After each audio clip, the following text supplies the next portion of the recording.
subscribe to the show on YouTube by going to youtube.com at the Get On With It podcast and clicking the subscribe button. Or just search YouTube for the Get On With It podcast and leave out the spaces. Either way, it's as easy as falling off a log. Thanks a bundle.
All right, everybody, welcome out to the Get On With It Sports Show. It is Wednesday, April the 15th, Tax Day 2026. Jersey Johnny with me, as always, is none other than Mr. Harry Lug Nutz and RadioPete. How are you two gents tonight? I'm good. I'm curious. Did you hear anything?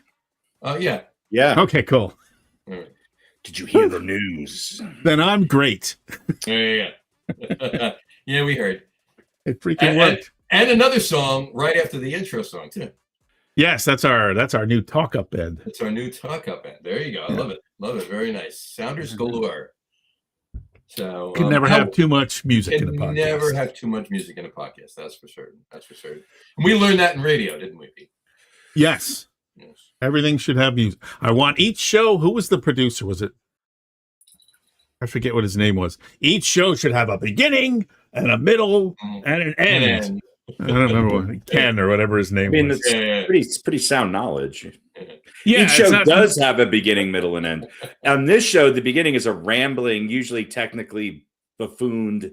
Yeah, it's a beginning of confusing diatribe of incoherence.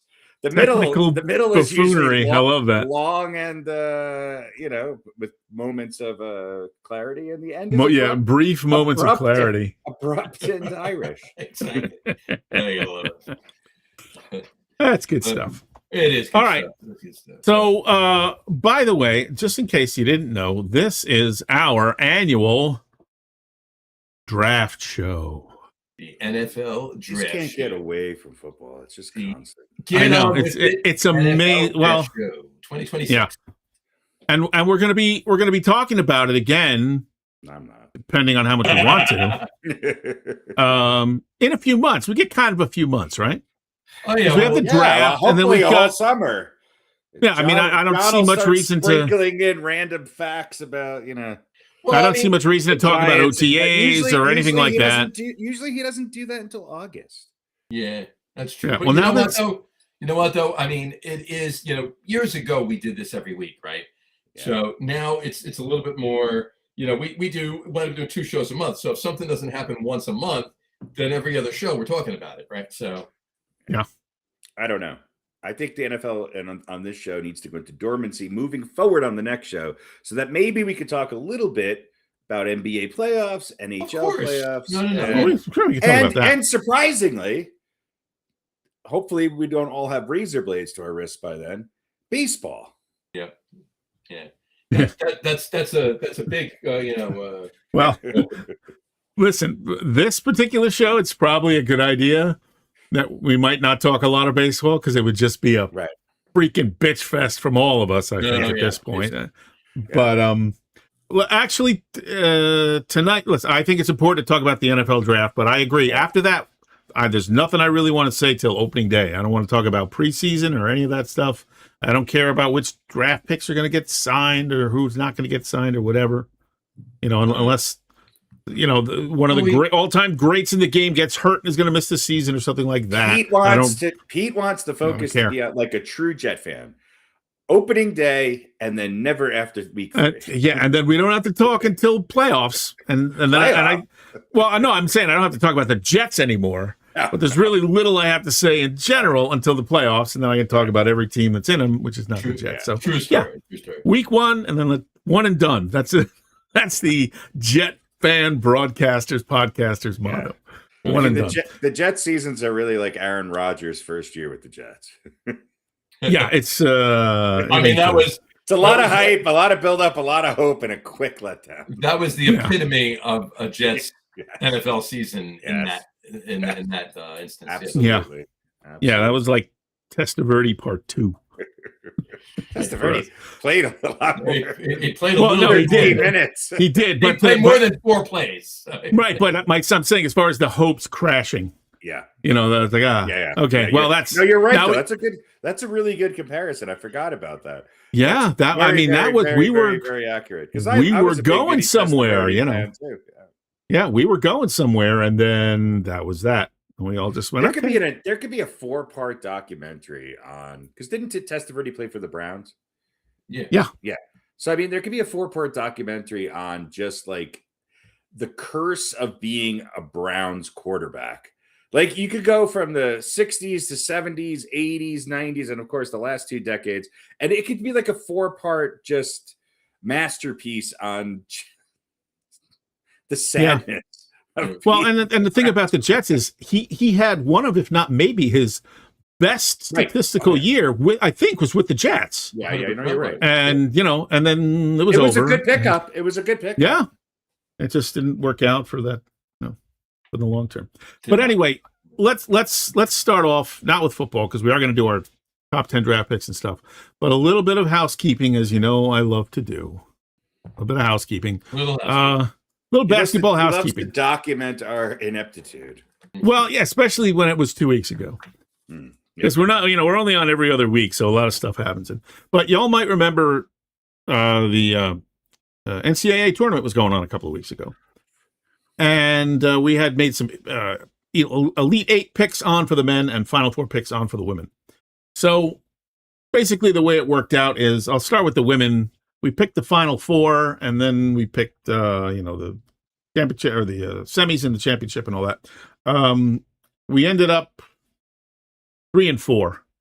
We all had 3 of the 4 Final 4s correct, and then none of us had anything right after that. Nope. So we all ended up 3 and 4 in a tie. For the men, it was even worse. It was not good. After the Elite 8, you guys were 2 and 6. I was 1 and 7. I got even. We were all even after the Final 4, or with the Final 4 picks at 2 and 10 because I picked Michigan to win the Midwest, and then I had them winning the semi. So with a amazing record of 3 and 11, I edged out you two at 2 and 12 for the championship. It was just brutal. We didn't have none of the other picks for the semis were correct. Not Wisconsin, not Virginia, not Gonzaga, not St. John's, not Houston, not Iowa State. And the final, Michigan was in it, but I didn't pick them to win, so that doesn't really count. So, 3 and 11 to win the men, and 3 and 4 we all end up tied for the men. So paltry. Thank God we didn't actually pay to put a bracket in anywhere. So I just wanted to give you an update on that, mostly because I won, and I don't get to say that a lot. So not really much to gloat, but I just want to acknowledge, I was the least worst, worst. I was the best of the worst. I was the best of the worst. I was the least blind of the squirrels who found nuts that day. So the other basketball thing I wanted to talk about is at the end of last season, we did over-under totals for victories. We did. For this season. And we basically, the number of wins the team had last year, took a half a win off it, and then we said over-under. So I'm going to run through those results very quickly here, because they are now all finalized. So Boston, this one was interesting. They won 61 last year. The over-under was 60.5. This was after the regular season. We picked them, or after the playoffs, maybe. Mm-hmm. They won 56 this year, which I don't think we expected. because Tatum was out, and we weren't biggest surprise in the NBA. Biggest surprise, yeah. But under nonetheless, though. We right, and we all took the under, so we all got that one right. Houston was next, 52 wins last season, 52 wins again this year. So the over-under was 51.5. You guys took the over, you took the under, I took the over. So 1-1, 2-0. Phoenix was 36 wins last year. The over-under was 35.5. They won 45 games this year. Mm-hmm. So that was pretty impressive. Harry took the under. John and I took the over. Memphis, over-under 47.5. They won just 25. That's a pretty big surprise, too. We all took the under on that, so we were all right, although I don't think we were all expecting 25. But No. Portland won 36, so 35.5 was the over-under. They won 42. You guys both took the under. I took the over. Orlando, over-under was 40.5. They won 45. We all took the over on that. Atlanta, a surprise. The Trae Young trade is working out for them. They are I think they have the best record in the East through the end of the season after that trade. The over-under was 39.5. They won 46. John took the under. Harry and I took the over. We all took the under on Indiana. They won 19 as opposed to 50 last year. And then the Brooklyn Nets over-under was 25.5. I was a homer and took the over. They won only 20 games. So better than Indiana, but not much to speak about. So when it's all said and done, you guys, 9 choices here. You went 6-3. You both got Houston wrong. Harry got Phoenix and Portland wrong. John got Portland and Atlanta wrong. And my lone incorrect pick was the Brooklyn Nets. Good for you. So a couple 6-3s, and I went 8-1. There you go. So there we go. Well, congrats to you, sir. I'm 2-0 in things that I kept track of. It's Pete's Day. So, where is the Pete's Day? I don't know. Anyway, I don't know. There's a graphic somewhere. I don't know where I put it. I'm sure it's right there. The air. It's right there. It's right in front of your face, probably. I bet you it's maybe. right. No. Look to the right. Nope. Not that far. No, it's on the shelf behind you. That's where it is. I don't know what I did with it. Anyway, doesn't matter. Last thing for the NBA that I have here is, and this is still in progress, we talked about who was going to be moving on from the play-in tournament. And I said pick 2 teams. In the East, we had Philly, Charlotte, Orlando, and Miami. And in the West, we had the Suns, the Clippers, the Blazers, and the Warriors. So far, only the Blazers have moved on. But we should be seeing some scores on this ticker up in the corner there. Hornet has beaten the Miami Heat, but they're not out of the play-in yet. Sixers are beating the Magic right now, et cetera, et cetera. So the Blazers have moved on. They're the number 7 seed. And Harry, you picked that one as a yes. John and I took a no. So Harry leads 1-0 so far. And those other games are going to be decided tonight. Like I said, the Hornets did win, but they still have to play one more game before they officially get out. The Heat are out. The Heat are out, yeah. So, yeah. Oh, yeah, that's right. So you guys were right on that one, and I was wrong on that. So Harry has 2. John has 1. I am 0 for 2. Okay. And we'll keep you updated in another month. There you go. Actually, we probably won't be on the air long enough for it to be the games to end because we got because we got the Warriors playing the Clippers later. So, but we'll update you in the next show. On the next show, yeah. And let you know what's going on there. And that is all that I've got for basketball. And the next very special blossom. So, all right. Yeah, that's it. That's all I got. So let's move on. And we're going to talk some football. 19-year-olds are going to be overpaid.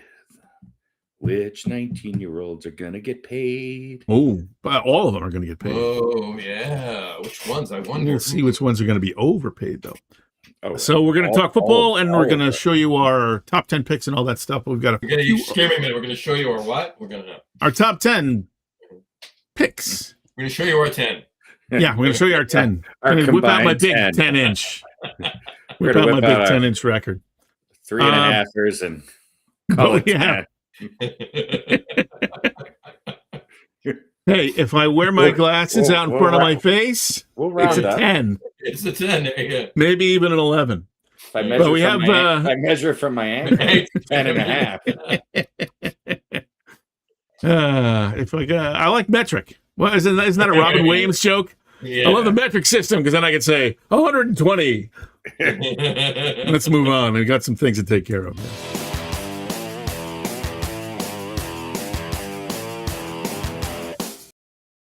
Ooh, can you play that again? I love that. No.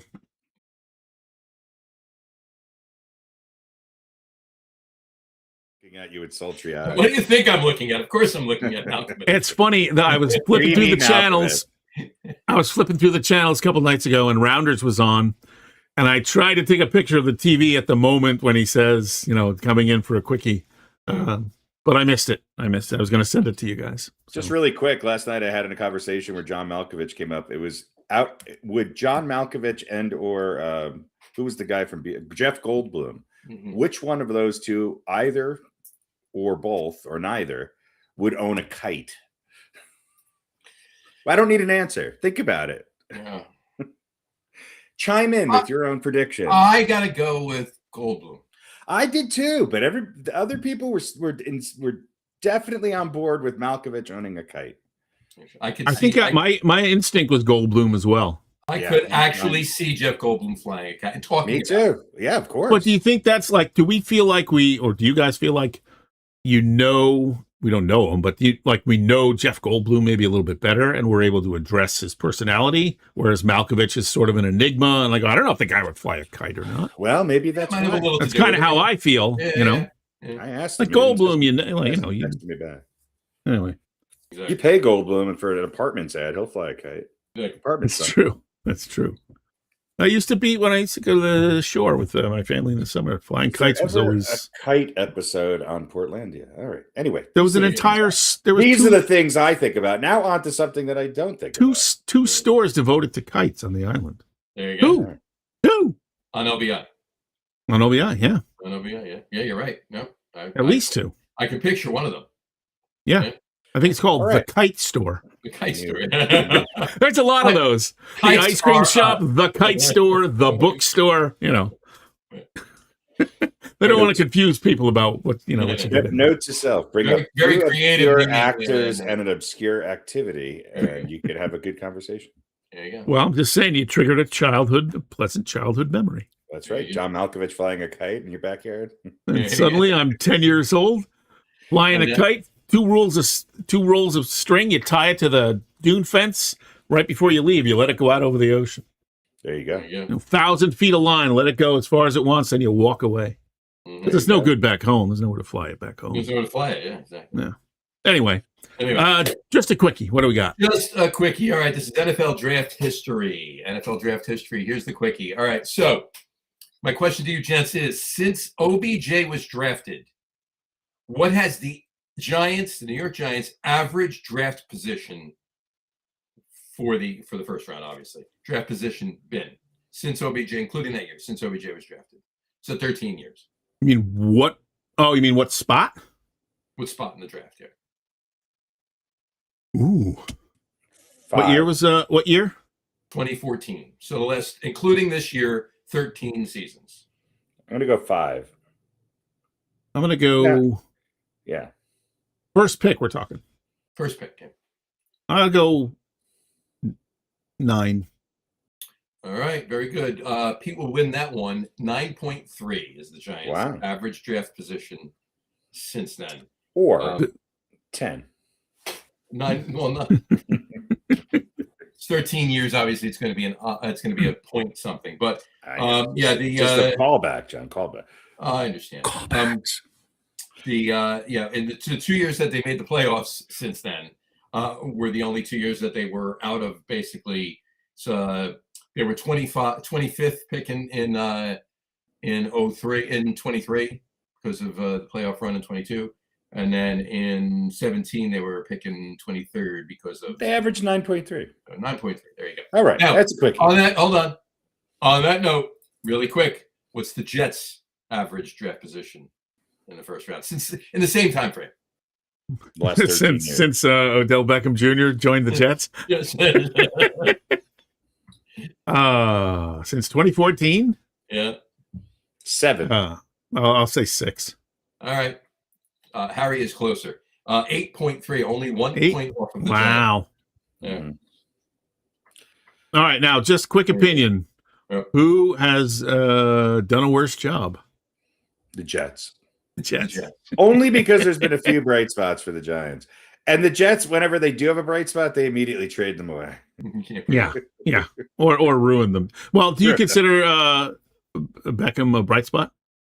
Yeah. Yes, because of what he did, or no, because of the way it ended? Yes, because of what he did. But that's been the Giants' winning formula with receivers, especially young receivers, all the time, is that you draft them, you get the most out of them, and then you never re-sign them per se. Yeah, I was going to say, that you got the best of them. There. So they actually did re-sign Beckham. I know, that's what I'm saying. They broke their rule there. Yeah. But would you say, but do you think that had a couple really good getting years. rid of him and sending him to Cleveland ruined him, or he was going to blow up no matter what, because it's just it was already Giants got the best out of him, and then it was like, okay, time to discard this. Yeah.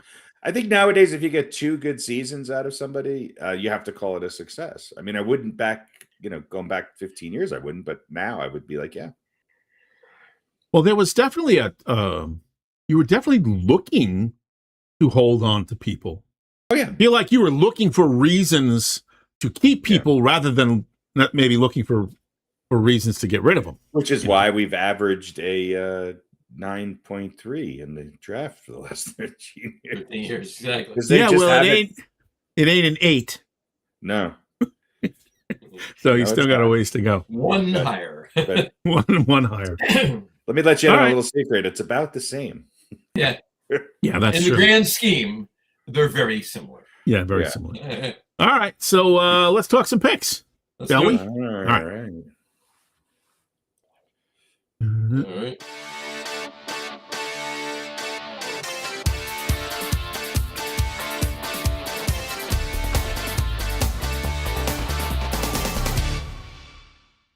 All right, there you are. All right.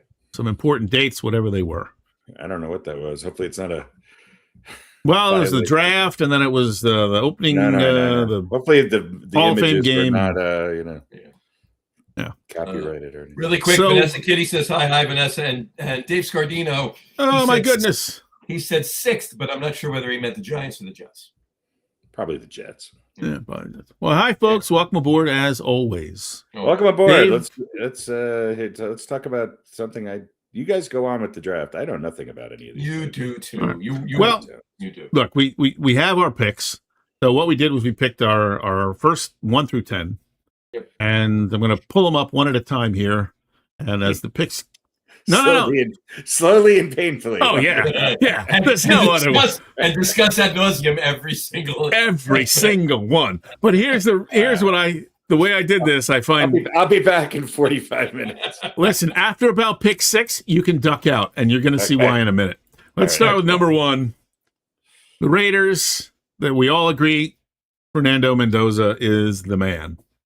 Lots of talk about whether he's going to be any good or not amongst the pro pundits. But not a big quarterback class this year. No, it's not. No. So not much to talk about there. That's the obvious. I think Mendoza is going to be okay. Granted, he's going to the Raiders. Yeah. But they signed a veteran quarterback, so maybe they're on. They're not. Well, I mean, they're also not going to probably throw him to the wolves right in the beginning, too. But we didn't know that, so I think that's a good move.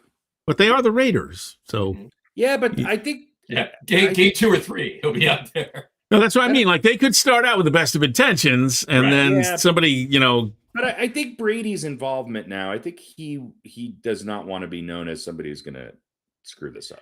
Especially a quarterback pick this high. True story. Dave says Cousins will be good for him. Agreed. Yeah, no. All right, let's move on to number 2. And Harry and I like Arvell Reese, the edge rusher from OSU, going to the Jets. Johnny likes Carnell Tate, the wide receiver. I do believe they're going to take a wide receiver. Tate's been on. Tate could go as low as like 10th though in a lot of mock drafts. It's crazy. I'm not sure the injuries are really all that important. Well, here's my reasoning really quick. The biggest acquisition in the offseason that the Jets made was Frank Reich. Right. All right. Yeah. So, and obviously Frank Reich's not going to give a damn about the defense. He's going to care about his offense, right? So I think I think they're going wide receiver. But Frank Reich, let's face it, if you look him up on his bio, the most defensive quarterback ever to play the game. Well, you're wrong. Not wrong there. I'll say this. I agree with what you said, Harry, about Frank Reich, but he ain't the head coach. Yeah. And Aaron Glenn's a defensive guy, and I think he and Daryl Muji are going to be in lockstep. I think there's a lot of good defensive players in the top, 10, 12 picks. And I think that's where the Jets are. Now, look, they're the Jets. They still have a chance here. And when they traded away Gardner and they traded away, what was it, Williams or whoever it was, I said, look, they have all these picks now, but it's a lot of decisions they have to get right. Right. But when you have all these picks, you can get half of them right, and it's still pretty good. Half is great. Half is great. And I like what Muji did. Everybody would sign up for getting half of their picks right. Yeah, half of them being starters, good players, maybe a couple of Pro Bowlers out of the 7 first and second round picks they get in the next 2 years. That would be, anyone would sign for that. Here's the thing, though. We still have a little time before the actual draft, and the Jets can be the Jets. Muji had some success in the first draft. He seems to be pretty good at it. It's a small sample size, but I like what I saw, as a lot of Jets fans did. But my concern is they're going to trade a bunch of these picks away, and they're going to take all these multiple decisions and those opportunities to get something right, and they're going to take that out of Muji's hands and say, okay, well, now we're going to trade this all for whoever, a quarterback or whatever, and now it's going to be 1 or 2 decisions that have to be right. Or the opposite. I could see them being one of those teams that somebody picks off, like Dallas, that moves up and says, hey, I'm going to give you multiple picks later in the draft or down in the first round, our first round pick plus 2 second rounders or whatever the case. So now the Jets have to make 3 or 4 more decisions, right? Which but I could see them doing. It might not be a bad thing because they need a lot, and you just don't know. Better chance of getting one right when you got 3 top, 60 picks than if you only have 2. Yeah, but 2 is two's tough to pass up, and they got a 6 and 16. So, but I think overall, if they keep all their picks, they're going to go defense. All right, let's go to number 3 as we slowly disappear from view. Now, you guys, Cardinals have number 3. I think the Cowboys are trading up. Johnny likes Mr. Reese going to the Cardinals. Harry and I like David Bailey, the edge rusher from Texas Tech. Although, Harry, you think he's going to the Cardinals. I think he's going to the Cowboys. I don't know. Or the Cardinals could draft him and then make a trade, They could. With some other, who knows how it's going to work. I don't know. I don't care. 4. The Titans, Johnny and I like Jeremiah Love. And, you guys like Jeremiah Love. I'll take Sonny Styles from OSU. Heavy OSU early in a lot of these drafts and in my picks especially. So, look, it's the Titans. Who the fuck knows what they're going to do? They're good at picking running backs. Let's face it. Yeah, that they have so many holes. They've had a couple good ones over there. They have, but it hasn't really gotten them anywhere. So, well, I don't know. I mean, not for a while. As a Giants fan, I'll take where the Titans were. Yeah, okay, that's true. All right, number 5. You guys are the Giants fans, so I will let you defend your picks, and then I'll defend mine. They need D-backs. They need defensive backs. They need to go defensive backs, and Caleb Downs, I think, is the obvious pick if they're going that way. That's who they need to get. Here's my take. I don't disagree with John. They need a lot, but I think at this high in the draft, you take the best player, and this is a bit of a risky take, whether the Titans take him or somebody else takes Styles this high. But if you look at what this guy can do, he basically is a combination safety, linebacker, edge rusher who has incredible range and size, length primarily, who is a big enough guy to really play defense, but he fits into modern defenses perfectly. Now, I know the Giants have an offensive coach and blah, blah, blah, blah, blah. So there's a lot of people who are thinking maybe they'll go offensive line. We all know how that really goes these days. I think either of them will be made. I think Downs is pretty much rated as the highest, DB maybe, in the draft. But Styles could be a guy who could be either really, really good. He's not a finished product coming out of college, but his athleticism could turn him into a really, really flexible player on the defense. And the Giants, you think they're deep there, but they might not be.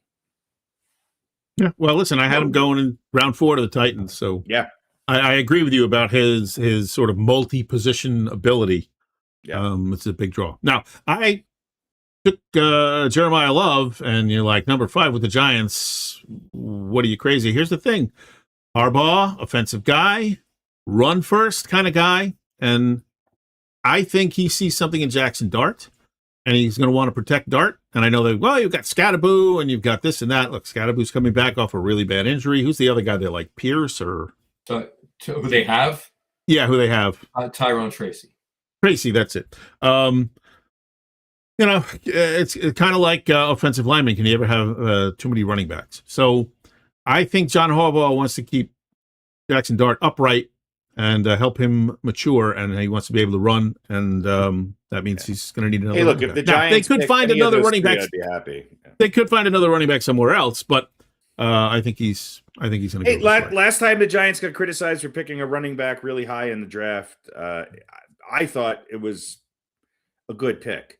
Looking back at that, you have to say, it was a good pick. The injuries aside and ineptitude around him, but hey. Well, but it wasn't Saquon Barkley that kept Saquon Barkley from being phenomenal. It was a lack of talent around him and injuries. Yeah, sure. So.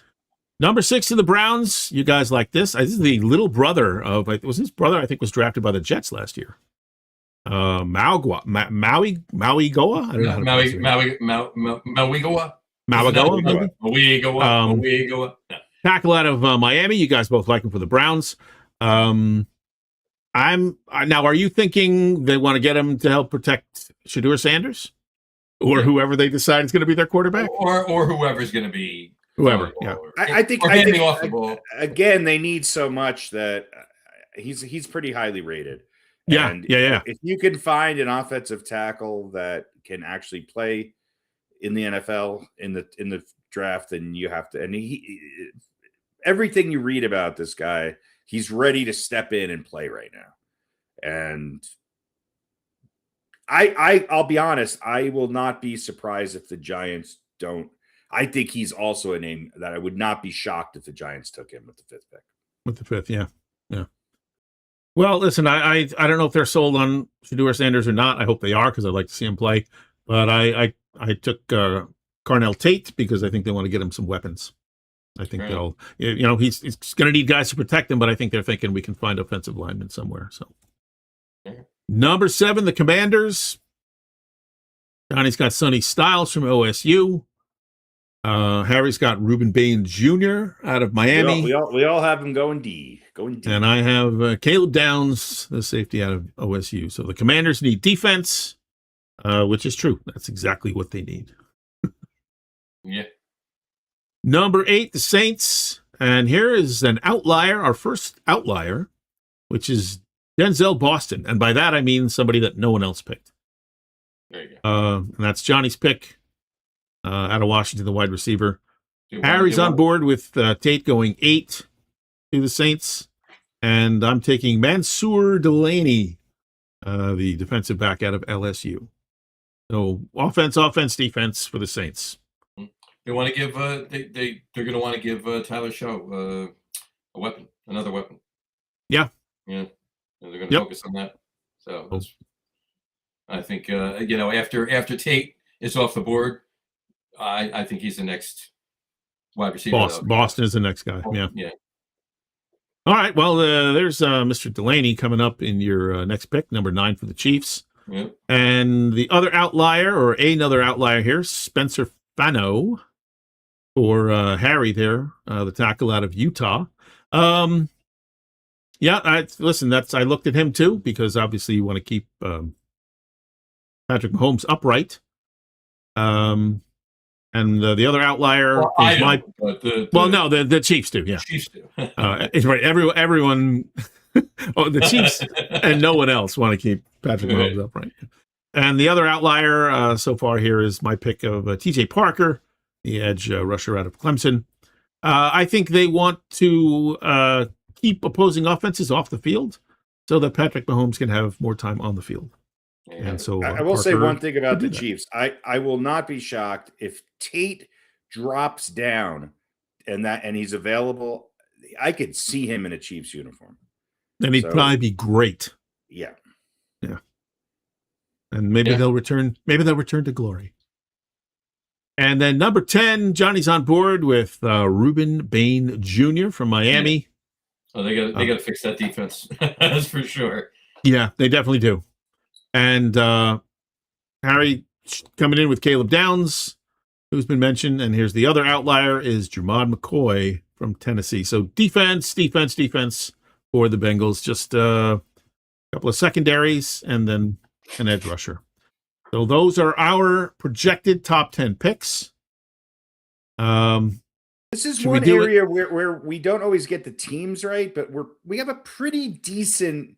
If you took all 10 of the players that we choose, I would say we get 60 to 70% of them right, with it, being in the first 10. Usually, right? Usually. Yeah. That's not bad. Well, I'll tell you what. It's better than what's his name. It's better than Mel Kiper. Kiper, yeah. Well, every year I do 27 minutes of research on this, and I do better than Mel Kiper. Well, here's the thing. I saw today, and maybe it was not the first day that the news was out, but I saw today that not only Mel Kiper, but Stephen A. Smith were both saying, yeah, I think the Cowboys are going to move up. And I went, I got to change that immediately. Because I had already decided that I think that's what's going to happen. And just the fact that those two guys were sort of agreeing with me, again, they might have said it first. I don't know. But I was like, I don't know. I might have to change that. But I decided to go with it because, I don't know. Either we'll all be wrong or we'll all be right. You know what? Let's do a little over under. Okay. Over. Under. Well, I've got no chance of losing this time.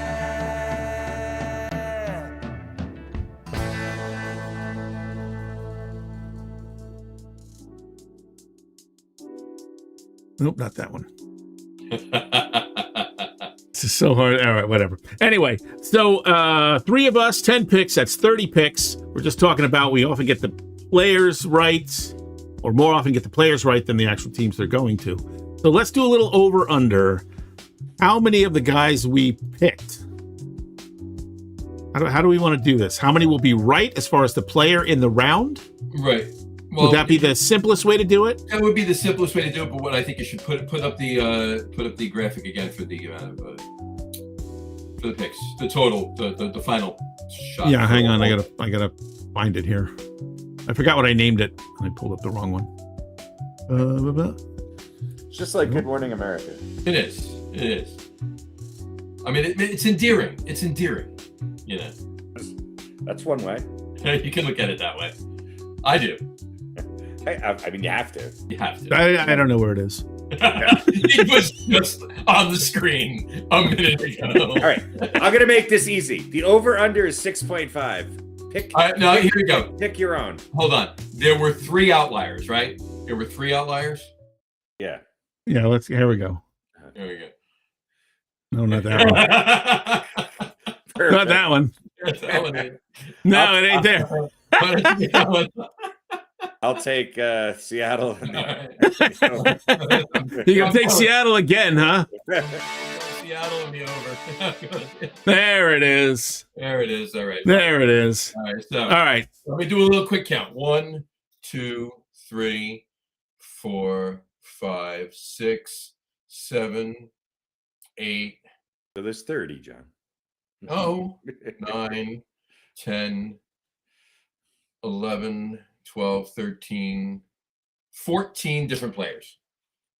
There's a total of 14 different players out of those 30.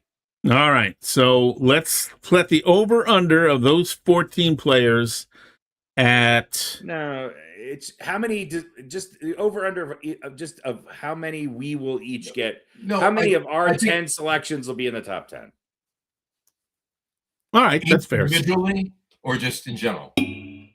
Individually. All right, that's fine. You want to do that? That's fine. Yeah, that's Sorry, easy. I know where Pete was going with that. Yeah, I know. I know you were going. That's fine. It's just I can't do that kind of. All right, so do you want to set your own over-under? Or should I just... I think all of ours. Over-under. I think it should be 6.5. Just make it easy. Make it a little. we have high, we have 10 picks, so let's do 6.5. Yeah. I'm going over for mine. All right. And that is for the players in the top 10 Yeah. that we picked. Now, for that to that point, they don't have to be exactly the way any of us picked. No, just within the top 10. If you right, how many of your picks actually end up in the top 10? Right. Yes. So yeah, I'm going over. All right. John's going over. Harry, I think you're the best at this. Yeah, I think I'm right around 7 or 8 every year, but I don't know. I want to say maybe under. I think I'll get 6. Will I get? I'll go over. I'll be optimistic. I'll go over. All right. All right, I'm going to go under. It's because I've got. Because that's what you do.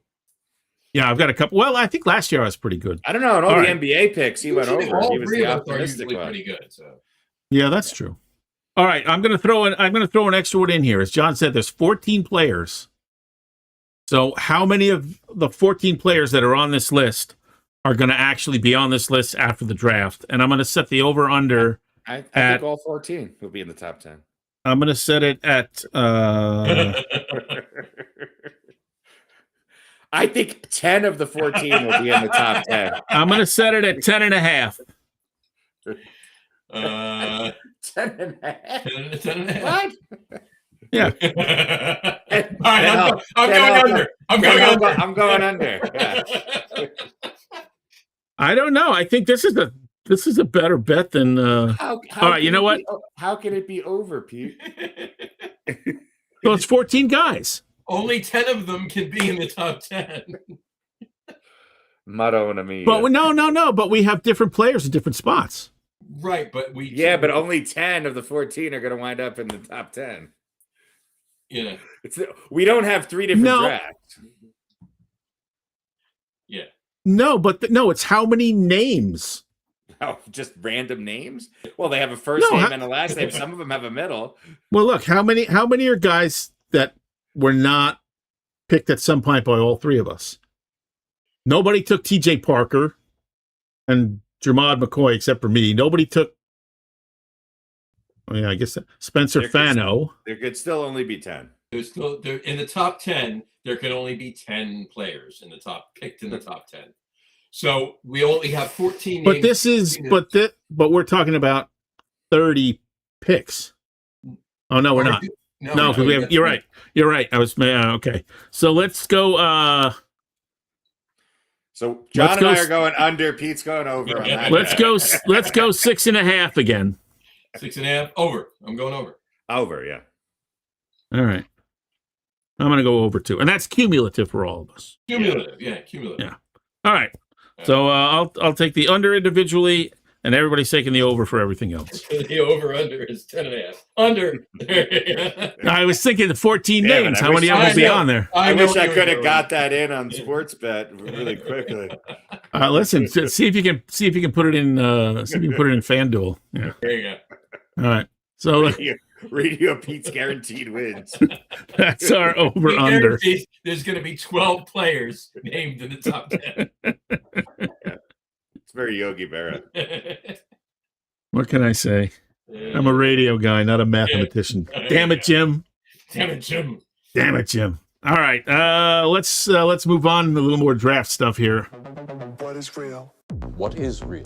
How do you define real? If you're talking about what you can feel, what you can smell, what you can taste and see, then real is simply electrical signals interpreted by your brain. Pretty sure none of that's real. You're not real. For real, for real, for real. Yeah. What is real?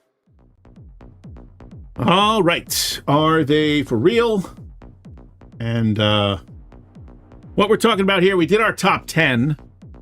So now we're going to talk about the teams that have right now the 11 through 16 picks.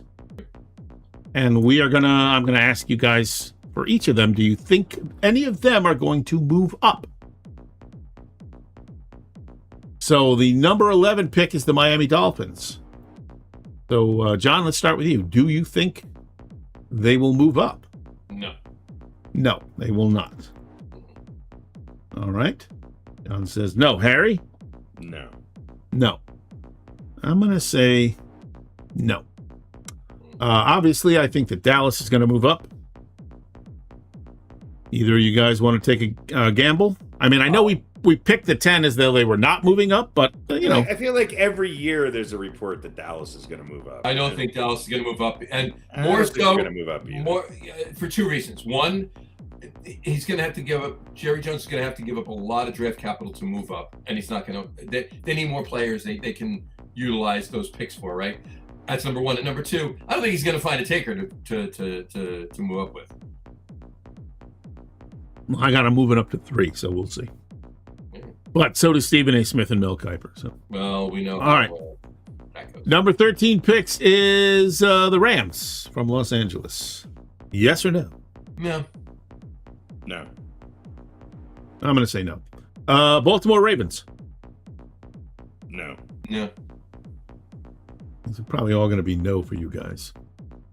Well, remember, pick 19 can move to pick 13, and it's not going to affect our top 10. So, I'm just being hypothetical. I'm saying teams that are going to Move up at all. Yeah. Yeah. Well, actually, you know what? Let's do this. Let's pick the 2 that you think would most likely to move up. Well, one of them's in the top 10. Is that okay? Yes. Okay. So we got Miami, Dallas, the Rams, Baltimore, Tampa Bay, and the Jets. That's 11 through 16. So pick 2 of those that you think are the most likely to move up. Where do the Texans pick? That's a good question. I think the 2 teams that I could see moving up are Kansas City and Houston. Well, neither one of them are in the 11 through 16 spot. Or the Saints. So I'll take the Saints and the Chiefs as the 2 teams that I think will move up. All right. So Harry likes the Saints. We'll do it a little bit differently. That's a good idea. I think the Chiefs need a wide receiver, and I think they're going to move up to make sure they get him. All right. I'm going to take the Cowboys. And so these are guys you think are going to move up in the first round. Not necessarily into the top 10, but somewhere. Yes. All right. Well, they're already in the top 10, both of them, right? So. Yeah, that's true. But they could use a later pick to move up too. Sure. So I'm going to take the Cowboys. And I think I'm going to go... I don't even know where anybody else is drafting. I'm going to go Baltimore. I think Cowboys and Baltimore. I think the Raiders might move up.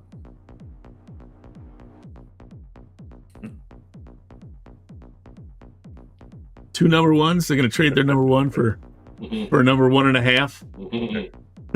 A number 1.5 and a 4. They want to pick. They want to beat themselves to the pick. Yeah. We're going to pick, and then we're going to pick again. You know what? I'll tell you right now. Now we're doing the whole draft. We're just drew 20 or the whole draft. Just pick first round. Anybody in the first round who's going to move up in the first round. You told me it couldn't, so that's why I picked 2 others. All right. I can see the Texans moving up, and I can see the Lions moving up. My top 2 are the Texans and the Chiefs. If I have to pick 2 from your list that you told me, then it'd be the Chiefs and the Saints. I don't care. Next segment. Yeah. Well, no, just which two do you think? I told you. Texans and Chiefs. He's Texans and Chiefs. There you All right, Texans and Chiefs. go. And John likes Texans and Lions. Lions. I'm going to take the Cowboys, and I'll stay with the Ravens. All right. Yeah. Fair enough. And that is over under, or rather, are they for real? That is the over under segment of the Are They For Real segment. Yes. Over. How many? What is the over under on Are They For Real? The last part of the over under was pick two teams. Yeah. Well, was it going to be 1.5? And 1.5. And John and I both agreed that the over under players chosen in the top 10, what an over under a 10.5 will be the under. I think 10 players will be selected in the first. Pete's not convinced. I think it's still mathematically possible, and I'm going to spend every waking moment proving it. That's right. Even if I have to use fuzzy math to do it. Yeah. All right, so let's move on to a little something that we like to call Johnny's Five. Johnny's Five. Look at that. That guy. There will be music at some point. Not yet. A little dab will do you, huh? I guess. Little dab will do you. There you go. Yeah, there we go. Johnny's Five. All right. So here we go. Top 5 list. Something. Kicking off, yeah. So we used to do, if you're a long time listener of the show, God help you. Which we call it. We used to do our top 10 lists, and we used to do them in the beginning. We did them every week, but then we relegated them every other week. We haven't done them in a good year and a half. I sent you some good lists, but they fall on deaf ears because So no, you have. You're not wrong. You're not wrong. So I'm going to start another one. It's the top 5 list, and it's just my top 5 of whatever. Whatever's on my mind. Whatever's on my mind, right? Whatever topic it is, and then we're going to discuss. And then this could turn into Harry and Pete, adjusting it to their 5, depending on what it is. So it's just a small little cute little segment. So anyway, so the inaugural one is going to be for the draft, and we're going to call this Giants non-first round draft picks since 2000. So in this century, top 5 players that were picked by the Giants in the draft from the year 2000 on in this century, right? Not in the first round. First rounders don't count. This is second round and forward. All right. All right. My number 5. I'm going to do 5, 4, 3, 2, 1. My number 5 is Brandon Jacobs. Yeah, good one. All right. It's picked in the 4th round of the 2004 drafts. Definitely up the top of the food chain, if you will, in the non-first round picks in this century. Well, this is the best non-first round picks? Best non-first round picks by the Giants in this century. Okay. Since 2000. All right. So Brandon Jacobs, 4th round pick, 4th round pick in 2004. Number 4, Chris Snee. Yeah. All right. He was the 2nd round pick in 2004. Didn't he marry like the GM's daughter or something? Was that him? He did. Yeah. Good for him. No, he married Tom Coughlin's daughter. Ah, there we go. Yeah. That's points. Yeah, points in my book. A few, right? Number 3, staying on the offensive line, David Deal. 5th round pick in 2003. All right. Number 2, O.C. Umanura. 2nd round pick in 2003. Well, we all know who number 1 is. Oh no, wait, no, never mind. Sorry, that was way before 2000. So, sorry. Yeah. Keep going. And my number 1 pick the Giants had after the first round since 2000 would be Mr. Justin Tuck. 3rd round pick in 2005. So all 5 of these players were within 3 drafts: 2003, 2004, and 2005. So nobody really can hold a candle. Nobody drafted. The only one that came close for me, if you want to throw an honorable mention in there, would be David Tyree. I'm going to throw one other out there, and I don't know if it should be in your top 10. Mm-hmm. But I think Corey Webster. Corey Webster was certainly in the running. Just what these guys did, what I know. I couldn't see Corey Webster's. If I did a top 10, Tyree, Webster, they'd definitely be on there. But I couldn't see either of those two edging out the East. And any of the more recent ones, it's still jury's not out yet. For any of them to even compete with these guys. By the way, I believe, if I'm not mistaken, Webster, Tuck, and Brandon Jacobs were all in the same draft. Tuck was in 05, Brandon Jacobs and Chris Snee were in 04, David Deal and OCU Manura in 03. Corey Webster was he also 2000? He might have been 05. He might have been 05 or 06. Yeah, he might have been 05. So 05 was a big Tuck, Webster, Jacobs, all 05. Jacobs 04. Yeah, those 3 years, those 3 drafts, 03, 04, and 05. And of course, the Giants didn't draft, and the Giants' number 1 draft pick in 04, Phillip Rivers. I mean, come on. So, which obviously turned into Eli Manning, but you couldn't keep that in. But that's, again, first rounder. That doesn't qualify for this particular list. So, for me, those are my top 5. And, you make a good point, though. With Jacobs Webster was drafted in 05, John. I had him as 04. His Giants history was 2005. No. I typed it wrong. You're right. Yeah, you were right. It's 05. That was I for some reason I remember that being a really good draft class for them. No, you're right. My bad. It's 05. That's right. Chris Snee was the outlier. He was the only 04 one. Obviously, the whole Manning trade in the beginning there, but the rest of the draft, Chris Snee was definitely that. You're right. My bad. Jacobs was in 05. I think your list is good. Corey Webster would be the only guy one of the offensive, not Snee, but the other offensive lineman, Deal. David Deal. They all were. David Deal, Chris Snee, Sean O'Hara. They were all, my God, that line. Webster was a good player, but he didn't have the longevity maybe of those other guys. So. Yeah, fair enough. But he was a lockdown corner, man. He was fantastic. How about now? Do you put a little more weight on them depending what round they were drafted in, or no, just what they did with the team. Just after, okay. Most of them were second rounders. Jacobs was 4th, right?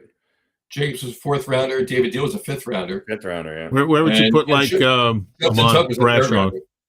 Where would you put Ahmad Bradshaw? Ahmad Bradshaw was. I mean, he'd be not enough tenure, or top 10. He'd be in the top 10. No, yeah. Bradshaw would be in the top 10. Again, Tyree would be in the top 10. Corey Webster would be in the top 10. Bradshaw was just good, couple good years, and then. Yeah, that's what I mean. Not enough longevity. But I mean, that's a Super Bowl. They won a Super Bowl with him, right? Yeah, or he won a Super Bowl with them, but he was a big part of it. The running back tandem of wasn't he the idiot who ran into the end zone and when they wanted him to stop on the he wanted to stop on the 1 yard line and he fell into the end zone. Oh yeah. All right, so he's out. He's top 11. He was Tiki Barber's replacement. Yeah, he was. Barber, Tiki Barber got out just a little too soon. Yeah, whatchamacallit? He just a year too soon. I don't know. Top Giants running backs all time. Ahmad Bradshaw might be the top. Ahmad Bradshaw's up there. Ahmad Bradshaw's up there. Obviously, Tiki's up there, but Ahmad Bradshaw's up there. He's in the top 5, 6, 7. OJ Anderson is up there. Yeah, I know. But if you look at Bradshaw's numbers, they're and of course, how can you forget Tyrone Wheatley? I mean, yeah, right. Well, Joe Morris. Well, yeah. Well, what about Ron Dane? Joe Morris is for real. Ron Dane was the biggest draft, maybe one of the biggest draft busts. Ron Dane was the second biggest draft bust on the Giants. Yeah. Eric Flowers being number 1. And oh God, Evan Neal and Eli Apple aren't too far behind both. Yeah, of those. Yeah. I was gonna say let's not forget about Apple. Well, but the thing is, Eli Apple went on to have a couple decent years after that. Won a Super Bowl, didn't he? With Kansas City. He won a Super Bowl. I think you're right. I think with Kansas. Didn't everyone win a Super Bowl with Kansas City? I mean, hey, Kadarius Toney won a Super Bowl. Yeah. All of the Giants' problems went to Kansas City and won a Super Bowl. Oh man, you gotta love it. There you go. That's my. That's the. What the hell? How was that? trying to find some other picks for your list there. I don't think I want to care what those guys do. Yeah, I'm not sure. Jesus Now we got Christ. to get him on the show though. So. No, I don't think so. They weren't on for long enough. No, Are we done with the one sport that's not active right now? Yeah, no, that was the end of the show. That was the end of the show. Yeah, that was the end of the end of the list. If only that's the inaugural. That's the inaugural Johnny's Five. Johnny's Five. Go. I like Johnny's Five. It's almost like here's 27, 16 got to stay. It's not as bad as that. No, there's less Johnny's writing. Johnny's Five. There you go. We'll have music next time. Yeah. John, you look like a weird character from Archer in that graphic. I was going to say that was my character from Archer, obviously. Yeah. This is very hey, make me look good. You were the limo driver for the Bolivian drug king, and I love the hair. I love the black hair and the gray beard. There you go. Well, I mean, I like that half your suit is pinstriped and the other half isn't. It's a shadow. That's a shadow. Well, it looks like your lapel on the left side there has the pinstripe as well. It's a glow from the sun coming. It's a glow. Yeah, there you go. It's from all the product you have in your hair. It's a digital glow. All right, that's Johnny's Five. All right, let's move on to questions / opinions / factoid / idea / saying / idiom of the day. Can I raise a practical question at this point? Well, if you just answer the question. Do you want it? Are you sure? Well, here it is. The question of the day. That's great. I'm sorry. All right. So today's question of the day is not a question. It's a factoid of the day. It's a statement of the day. Interesting sports fact of the day, if you will. So here we go. I just want to let you two gents know, and everybody else out there, in case you haven't figured this out already or haven't seen it reported already.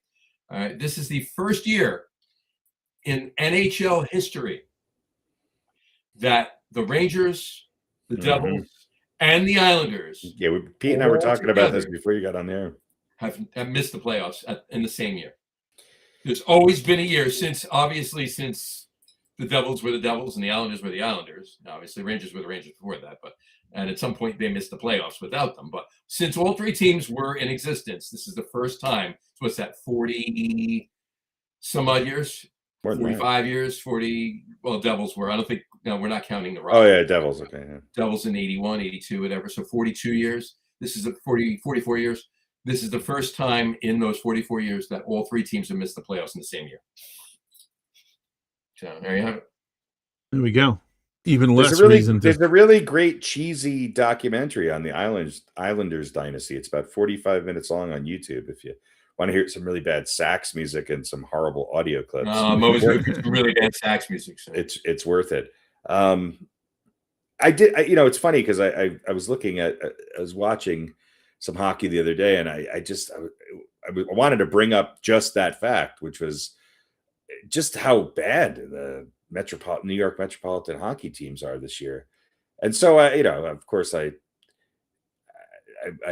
found some podcast clip where they were picking the Mount Rushmore of the Islanders, and so it's there ain't nobody current on that Mount Rushmore. No, that's for sure. No. Would you put Tavares? Would you put? He's not. I was going to say Tavares would be the only guy that. Now, the only question I have there's two that are no-brainers, and the love for Potvin is obviously warranted.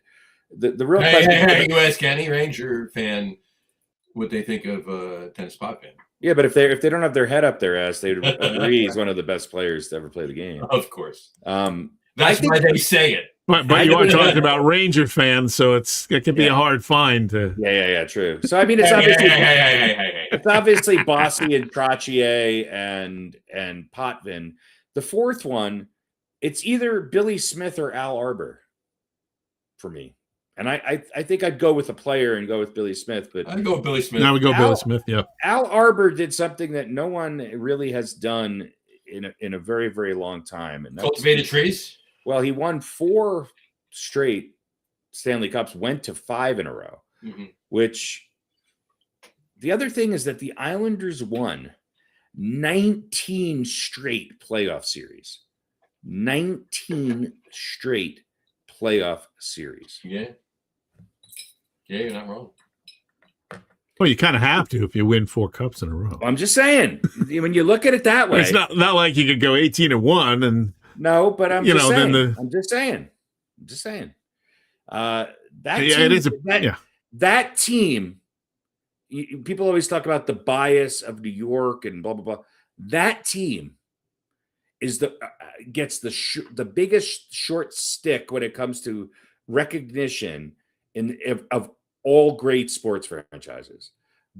There are people who don't even know, that live on Long Island right now, that don't know that the Islanders won 4 straight Stanley Cups and don't know that Mike Bossy has the highest goal per game average of anyone in the history of the NHL, or even who Dennis Potvin or Brian Trottier are. And I think it's a sin. I think because they were always in the shadow of the Rangers. But there you go. Yeah. Well, listen, I can tell you this. Part of that bias. Fuck Ron Duguay. Part of I got a bumper sticker that says that. Part of that bias is the fact that it's Long Island, which is just one of the worst fucking places on the planet. But man. It was horrible. That's what made it great, is that their fans were blue collar. They had to create. They were one of the worst teams when they became an expansion team. And within 10 years, they were one of the most successful sports dynasties in all of sports, not just hockey, all of sports. Yeah, you're not wrong.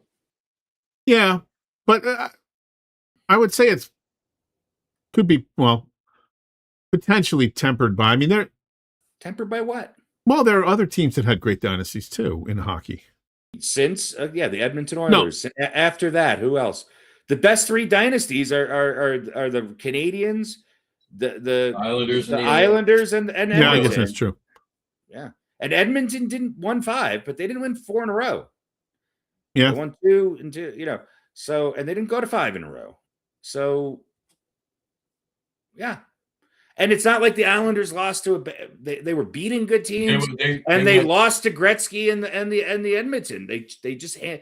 One dynasty took over the other. Well, but the other thing is,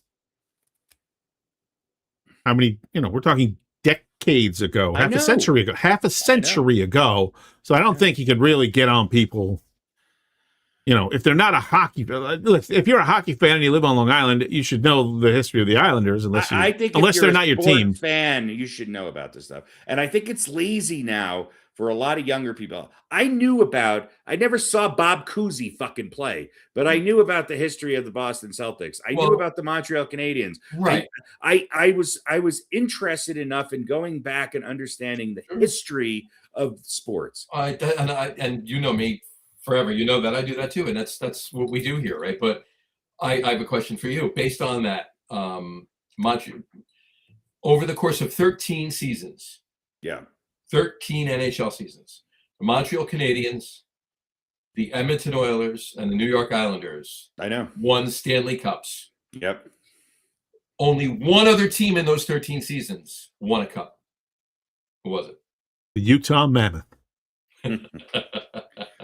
That's a good question. I think it was the Flyers. Nope. No? I'll say the Canadian team or the Bruins. Team? Was it the Bruins? No, it wasn't the Bruins. It wasn't the Rangers. It wasn't. Blackhawks? Nope. We'll just keep naming teams until someone stumbles across. Team or an American it's a Canadian team. Yeah. So it was the Calgary Flames. Flames, yep. So from 76, Canadians won 4 in a row. The Islanders won 4 in a row. The Edmonton Oilers won 2. Then the Canadians won 1. And then Lanny McDonald, who came from Toronto to Calgary, won in between. Yep. And then Edmonton won another 2, and then Calgary won in 89, and then Edmonton won their 5th in 90. But I'm just saying, I don't think you can really get down on people who, guys our age. Yes, you should know. No, because we were around. But I don't buy this. I don't buy it, Pete. If you're 30 years old, And maybe you became. You're not a hockey fan from the day you were born, right? You got to be. No, but I'm not. It's not. Here's the thing. It's not. I went to his point, and I think this is where he's going with this. But in not just hockey, in any sport. When I was 30, when I was 20, when I was a teenager, I knew history of those sports. Right. I could tell you things that happened before I was born when I was a teenager. In fact, even younger than that. Because I looked, not the farther you go back.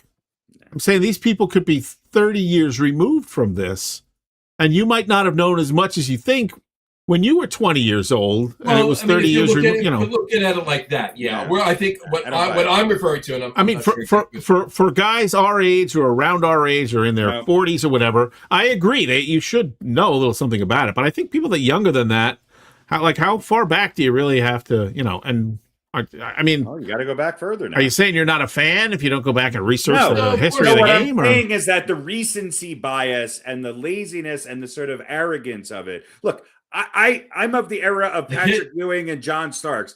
I am smart enough and a student of basketball to know that Willis Reed and Clyde Frazier are way better than anybody that's been on the Knicks since. Okay, it's just a fact. Right, but they're quote unquote of or semi of your era. They're not as far. They were no, but my point is they're not as when I was born. And before, right? But you're still not as far removed as maybe some other. Right. Well, it's not, I don't even think he's saying that somebody that's a Knicks fan now should know who Willis Reed and Clyde Frazier are. I'm saying there's a laziness and an arrogance. There's kids that were born in 1990 that don't know who Patrick Ewing and John Starks are. That's what he's saying. It's a recency bias. And right. And I would add to that.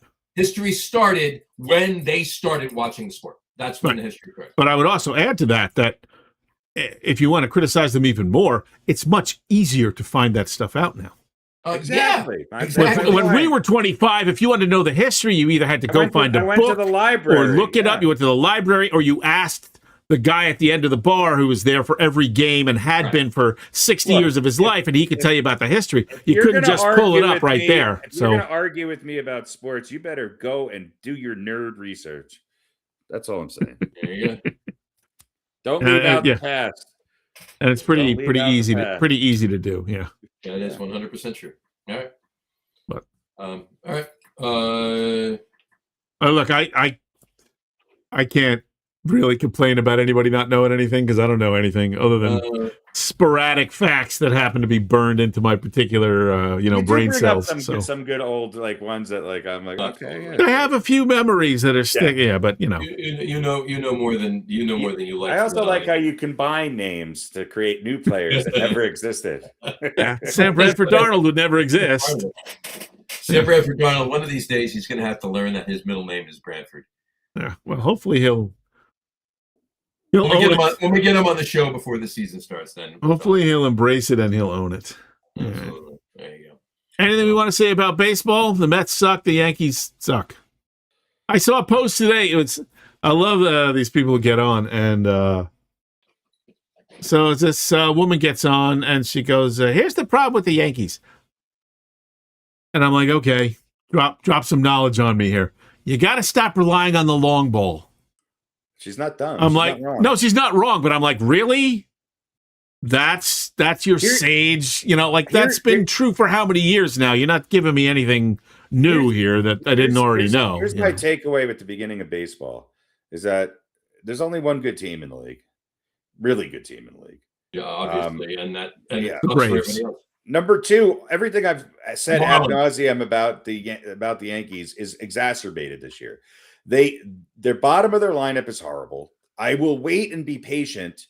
Their starting pitching is going to be okay, especially when Cole and Rodon come back. But their bullpen is not.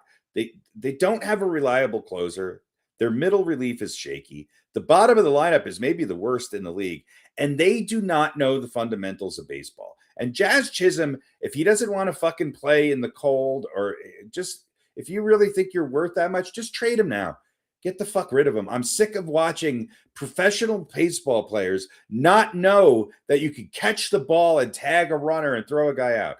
And this is my other takeaway. The Tampa Bay Rays, I have a hard time not liking them.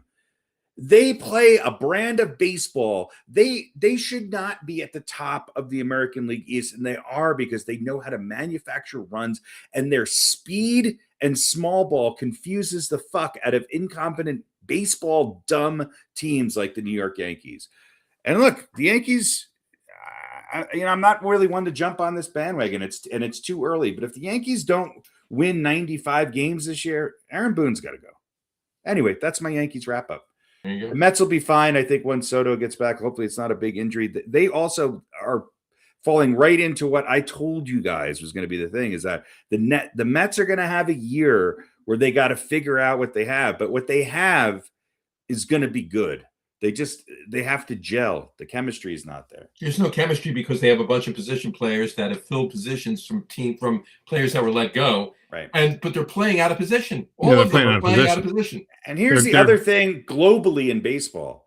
Most, not all, most high percentage of really good baseball players are off to miserable starts at the plate. Miserable. Yeah. And even some of the top pitchers are off to pretty shaky starts on the mound. I don't know what it is. We could be the World Baseball Classic. I don't know. But look. It makes for lousy watching. It makes for lousy watching when Francisco Lindor and Aaron Judge neither of them are hitting above 230. It's the hitting in baseball makes me not, the inability for somebody to just put a bat on the ball at certain parts of the game drives me insane. The bottom of the Yankees lineup and the top of the lineup with Grisham is painful. It's painful.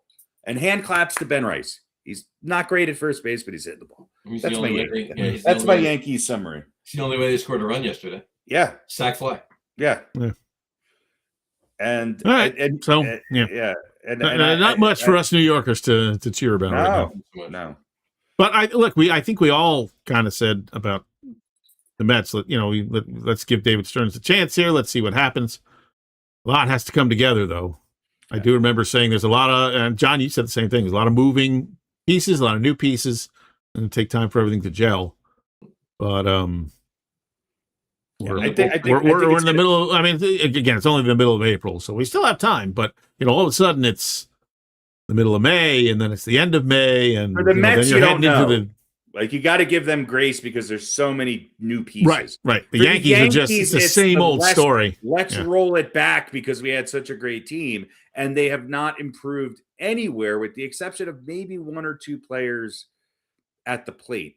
Their starting pitching still not what it needs to be, but they just don't understand the basics of baseball. And it is so frustrating. It's so frustrating. All right. We'll see how it goes. Cross our fingers. Yeah. Listen, it's a long season. It's a long, painful season. We'll see. We'll see if the medicine starts to kick in at any point during the regular season. Let's see what's happening with the basketball scores here. So we know the Hornets won. Let me ask you guys a little bit of the topic that's at the top of everybody's news stream today. But do you think that was a intentional dirty play by Ball on Bam Adebayo?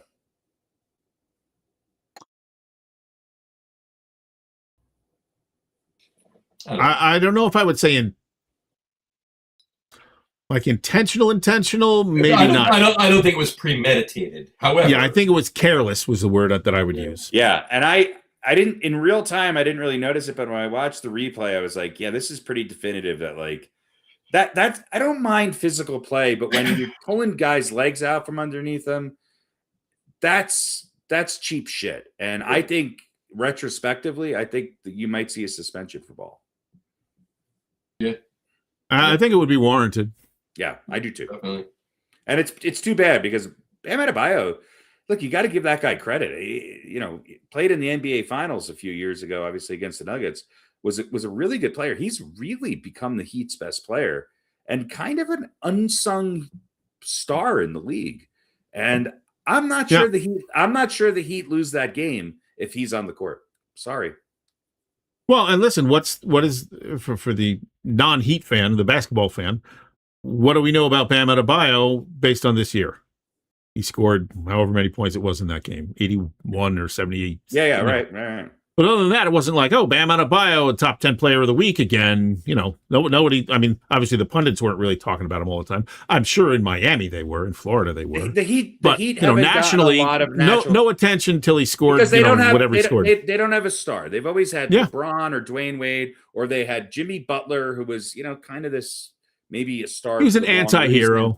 Yeah, he's a good, great player. Playoff Jimmy was great, but he was an anti-hero. So they're just a team that goes about, and I would say the Heat kind of much like the Hornets. I think they exceeded their expectations this year. So yeah, I give credit to Eric Spoelstra and the Heat organization. I think that game, even though it's a play-in game, I get it. They're out now.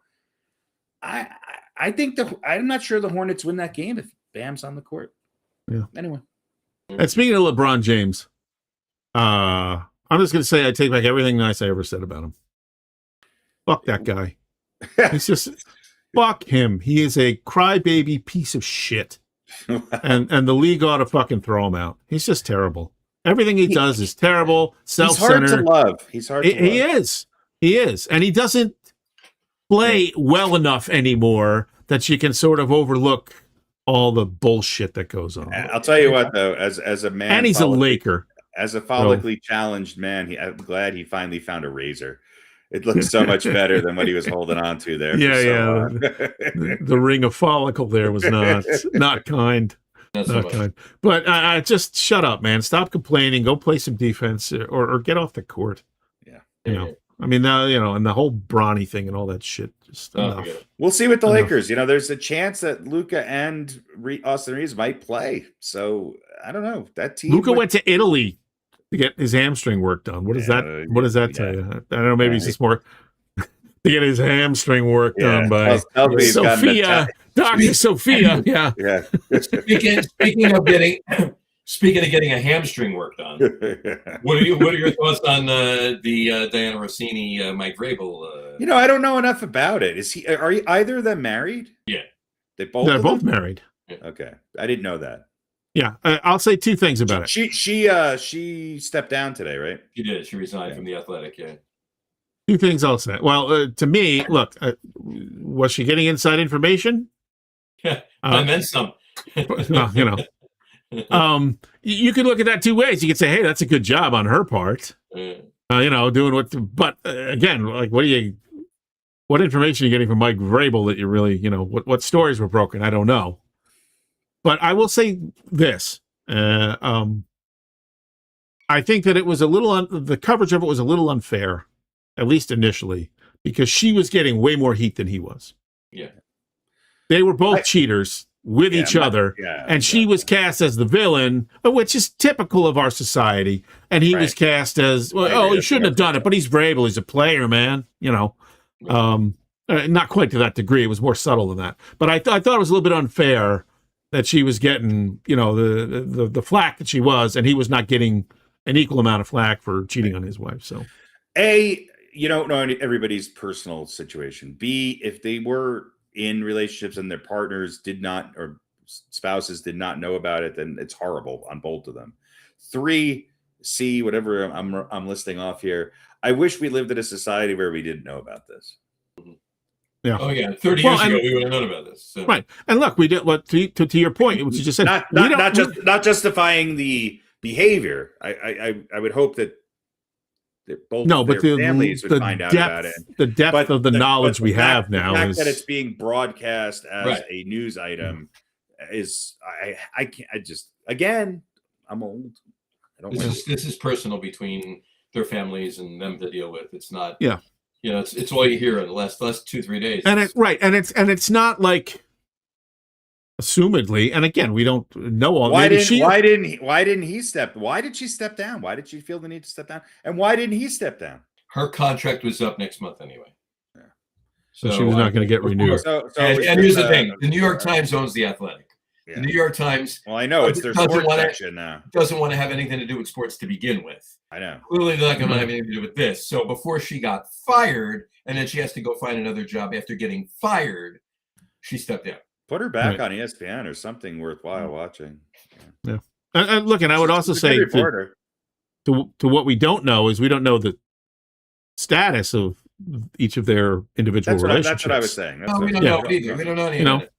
We go, oh man, they were both cheating. Well, maybe their relationships were falling apart anyway, and maybe they had open relationships. Who knows? Maybe we don't know. But it's I don't know. Look, maybe she was feeding him information about other teams. Who knows? You never know. That would be in the grand scheme of the sporting industry. That would be worse than the actual act that they did. Assuming we're assuming that they actually did. Obviously, it's handwritings on the wall. They probably did, right? But we're assuming, that it actually did go that far, right? But it could have just been, a physical relationship. Might have had nothing to do with sports news and all that, right. And you know. But if you look at again, I don't want to dwell on this too much, but if you think like, who is going to benefit more?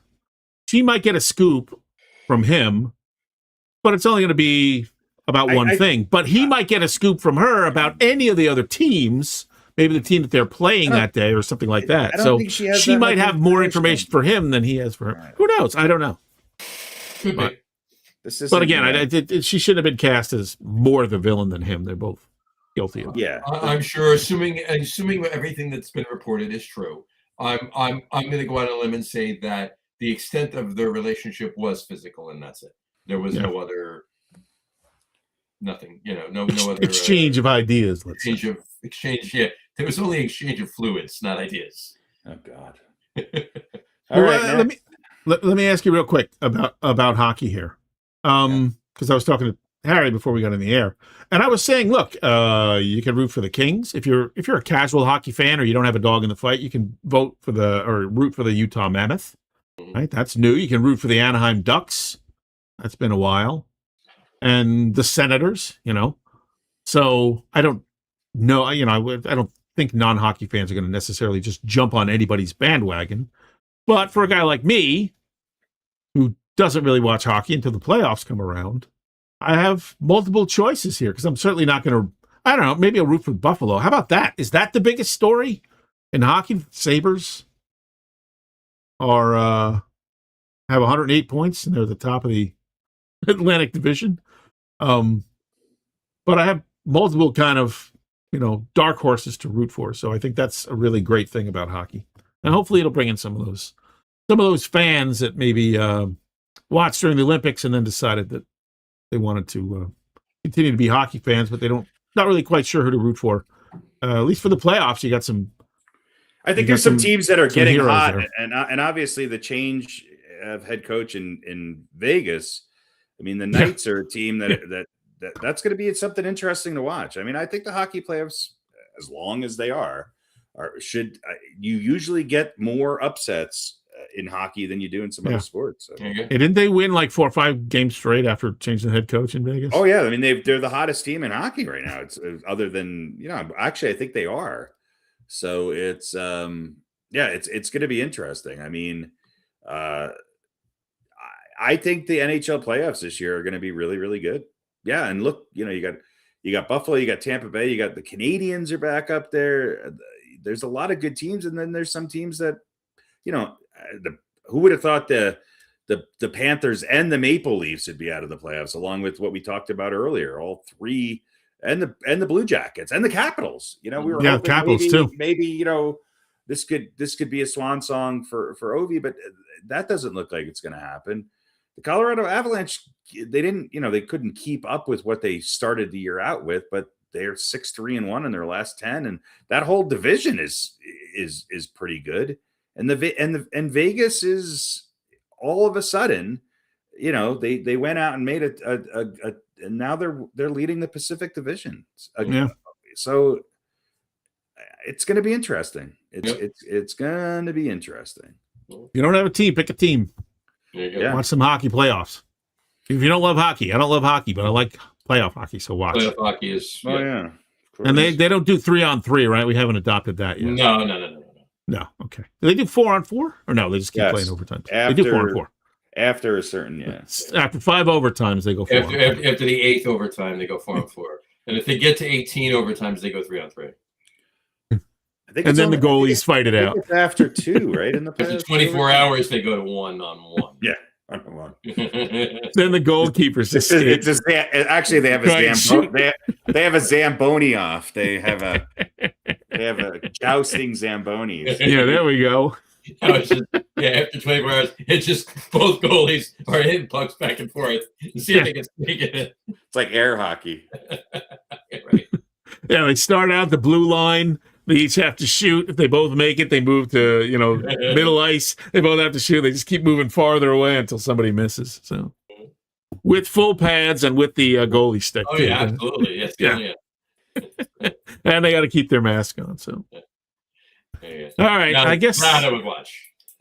Yeah, that would be great. That would be great. I got one thing on hockey because it doesn't get any coverage. Hockeyer than this. The Denver Pioneers won their 11th NCAA championship over the weekend. Yeah. I was watching it the other night. A couple big upsets. Here's what makes this such a great story. Third string goalie Johnny Hicks was assumed the starting role towards the end of the year. Did not lose a game in the last 18 starts and won all of the games, obviously, in the Frozen Four.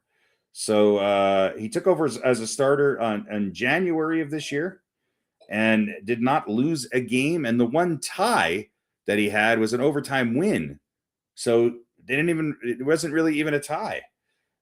So look, congratulations to DU. He led the Pioneers with a 2.11 goal against average, a .939 save percentage in the playoffs.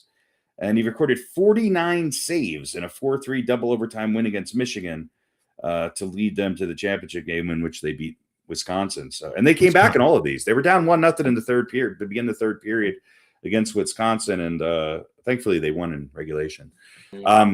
And Wisconsin is a perennial powerhouse. Well, DU has the most NCAA championships of any hockey school. I mean, it's a small school. They don't even have a Division I. Well, they do, but they're not really known for many other sports other than lacrosse and hockey, soccer a little bit. But a powerhouse that I don't really think gets much, coverage nationally. And I was happy to see that the Frozen Four were on. I think they were on national television. I know you were watching it, Pete. Yeah. Or maybe you were just looking at it up on your phone. But no, I forget what channel it was on. But yeah, I think it was on NBC. Yeah, I think so. Yeah, congratulations. And they closed down. I live a stone's throw from the campus, and it was a little interesting getting around through the neighborhood. But they were smart this time. They closed the streets down and gave them a corral of chaos. And I don't think any couches were lit on fire or houses burned down. So that's good. It's always a good thing when that happens. Congratulations to not only the hockey team but the student body of the University of Denver. Well done. Well done. Congratulations. Very good. Right. Very good. All right. Oh, by the way, 10 days till the WNBA season starts. 10 days. April 25th, the Indiana Fever head to Brooklyn to take on the New York Liberty for one of the games. And Aja Wilson signed a 5-year, $5 million contract or a 4-year, $5 million. Well, I think 1.4 million a year, as I think the highest paid WNBA player of all time. She's certainly the best. So, well, listen, I think we're going to have to do an over/under on how long the WNBA will be around. It'll be around for however long because it's because the NBA has so much money that the WNBA will. Yeah, that's kind of the two sides of the argument as well. It's never been a moneymaker, but it's like, it's never been a moneymaker for 30 years. So why is, but now everybody's making more money, so they're losing even more. But it's still a drop in the bucket for the NBA. So yeah, it's more. I think the cost of the bad press would be way more than the cost of the money. Well, and I think that while it's a smaller fan base, it's a fan base nonetheless. The only thing, look, it's hard to say, okay, a Liberty crowd or a Chicago Sky crowd versus some of the others, Connecticut, which I don't even think is like they moved or whatever the case might be. I'm not sure, like they're sharing arenas. So like you would think, all right, well, what if they played in smaller venues? Well, where do those venues exist? And you're not going to build a WNBA arena just for the WNBA. So I think two things. I think the attendance will continue to rise, and more importantly, I think the revenue associated with non-attendance, non-ticket sales is going to continue to really go up, because we have had an increase in sort of the personalities of the WNBA. And so I think that'll be good. I think it needs to stick around, because I think it's an important part of growing women's basketball, which I'll tell you what, women's basketball is fun to watch. If we had a team here, I'd go watch them, but we don't.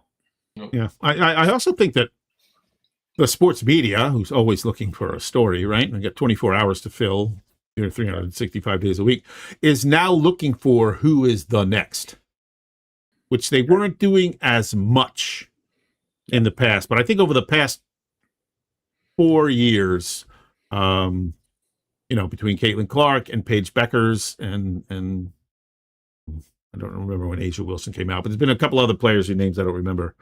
I think they're looking for who's the next. Even if they're not going to be the next, who's going to be that player that they can pay attention to and get people interested in, even if it's just, people who are already WNBA fans. So, and kind of pumping that up. So that's a good sign when you have the media sort of looking for people that can be the story, as opposed to just, whatever.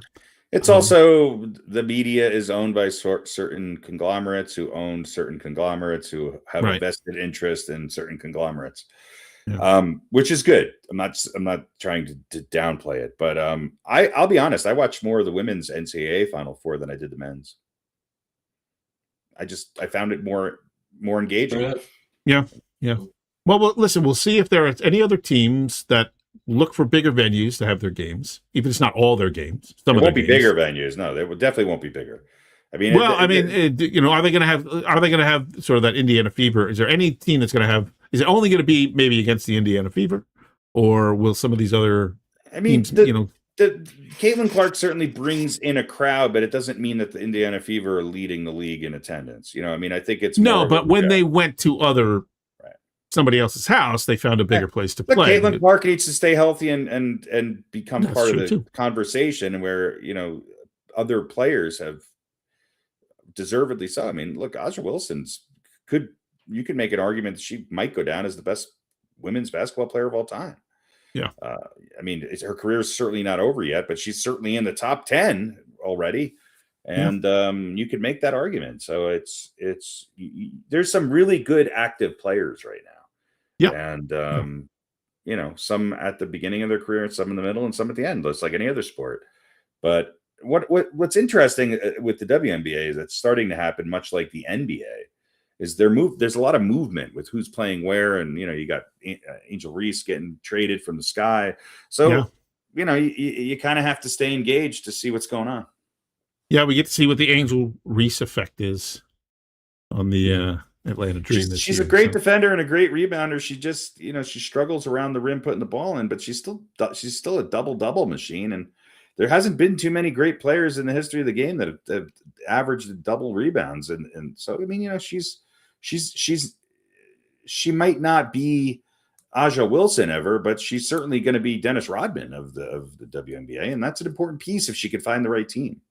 I don't think you want to put the onus of her becoming the necessary scoring leader on a team, but she could certainly contribute. Right. And she's going to get better. So she's young. We will see. We will. Johnny, anything to add before we run out the door? I think we've said it all. All right, there we go. So draft is in what, a couple days? No, next week? A week from tomorrow. Week from tomorrow. There we go. WNBA starts in 10 days. And 2 days after. Yeah. And we'll see what happens with the play-in. Yes, we will. We will be in the NBA playoffs when we have our next show. So looks like the 76ers are going to win. Looks this score holds up. So I think they'll go to the number 7. You guys both picked them to come out. I think I said no on that one. So you'll both be 2-0 and I'll be 0-2. There you go. So much for my winning streak. I think the most interesting first round, two most interesting first round matchups I have vested interest in. I think it's the Nuggets Timberwolves, and I think it's the Knicks Hawks. Yeah. I was thinking about that the other day.